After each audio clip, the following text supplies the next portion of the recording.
And this is another true story as well. I think that Anita's got a Graham Brooksy poem as well, so it's going to be a bit of a theme. This one's called Discovering Bukowski in Graham Brazier's Living Room.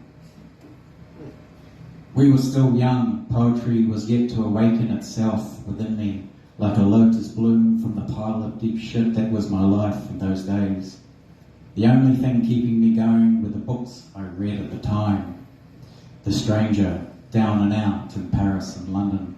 The few friends that had self-harmed into penal colonies or hanged themselves or been killed in drunken car jams.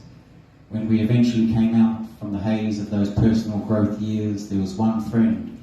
She worked in the music industry, making sure the touring groups got their smack and the groupies were hidden in rear doors. She house-sacked Graham Brazier's villa in Mount Eden, still a colonial wasteland at the time, late 90s. The rock and roll paradise had strangled all the heyday of Kiwi pub bands.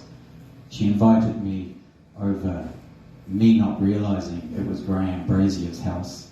I sat in his lounge room on a settee where he sat on the polished floorboards, his memorabilia hanging from the walls, leaning in the dusty corners, photographs of him, the famous.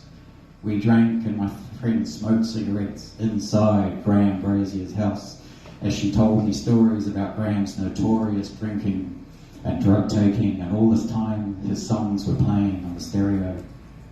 He was an avid book collector, Graham Brazier. He grew up with his mother on Dominion Road, where she owned a bookstore. They lived above.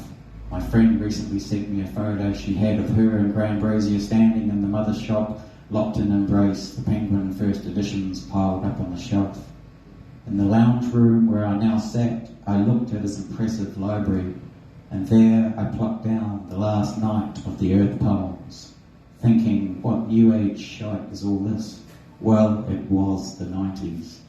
The book dropped open on a short poem about a luger, about someone placing a luger to their temple, about the sound of birds being frightened by the click of the safety catch.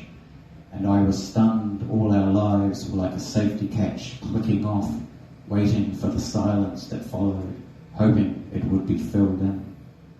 Graham, I never met you, but I sat on your settee in your beautiful house in Mount Eden, and you will never know it, but you introduced me to Bukowski on that fateful night. I remember driving home, listening to the song list of your life, Gutter Black and Blue Lady and Billy Bowl, and Bukowski tucked into the back of my mind. You saved me.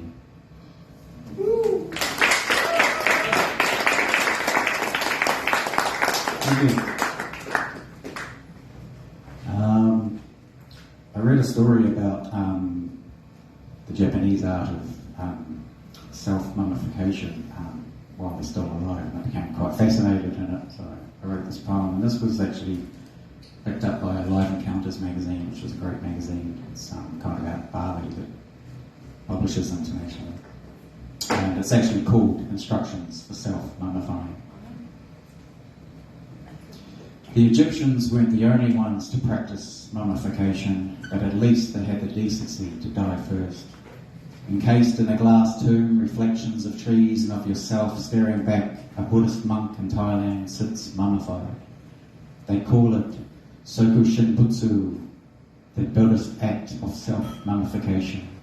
Only 17 have managed it between 1081 to 1903.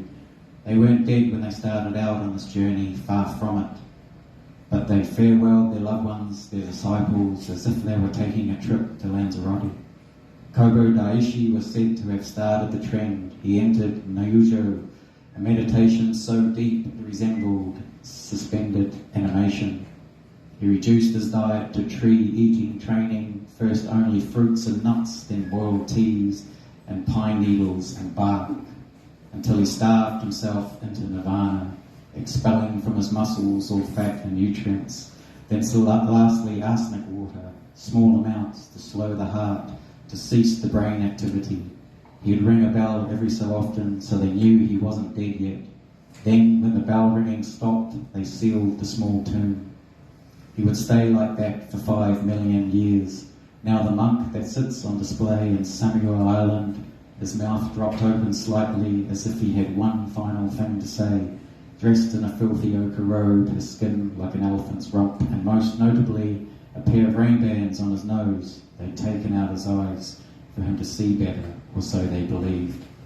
I put out of my mind for now the nightmares that will haunt me later after they inform us that his hair and nails still grow. Who has the job of clipping them? But the way we're going in 5 million years when he awakes, I feel sorry that he'll miss his big moment, stretching those poor limbs and taking off his dark shades like a mafia don, expecting his disciples gathered, only to find the temple empty and the waters flooding in.